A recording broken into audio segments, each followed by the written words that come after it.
మేడారం వెనదేవతలైన సమ్మక్క సారలమ్మలకు ముందస్తు మొక్కులు చెల్లించుకునేందుకు భక్తులు భారీ సంఖ్యలో తరలివస్తున్నారు. సంక్రాంతి సందర్భంగా వరుస సెలవులు రావడంతో పాటు ఈ నెల 28వ తేదీ నుంచి మహాజాతర ప్రారంభం కానుండడంతో గత కొద్ది రోజులుగా భక్తుల రాక పెరిగిందని అధికారులు వెల్లడించారు. ఆంధ్రప్రదేశ్, తెలంగాణ, ఛత్తీస్గఢ్ మరియు మహారాష్ట్రల నుంచి భక్తులు వచ్చి జంపనవాగులో పుణ్యస్నానాలు చేసి అమ్మవార్లను దర్శించుకొని బంగారం, చీర, సారెలు సమర్పించి మొక్కులు చెల్లించుకుంటున్నారు. భక్తుల రాక పెరుగుతుండడంతో ఎలాంటి ఇబ్బందులు తలెత్తకుండా పోలీసులు మరియు అధికారులు చర్యలు చేపడుతున్నారు.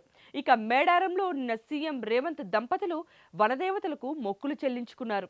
ఈ సందర్భంగా గద్దెల ప్రాంగణంలో సీఎం కుటుంబ సభ్యులకు, మంత్రులకు సీతక్క దేవతల ప్రసాదం మరియు చీర, సారె బహుకరించారు. అంతకుముందు సీఎం రేవంత్ సమ్మక్క దేవత వద్ద కుటుంబ సమేతంగా పూజలు చేసి సమ్మక్క తల్లికి పట్టు వస్త్రాలు సమర్పించారు.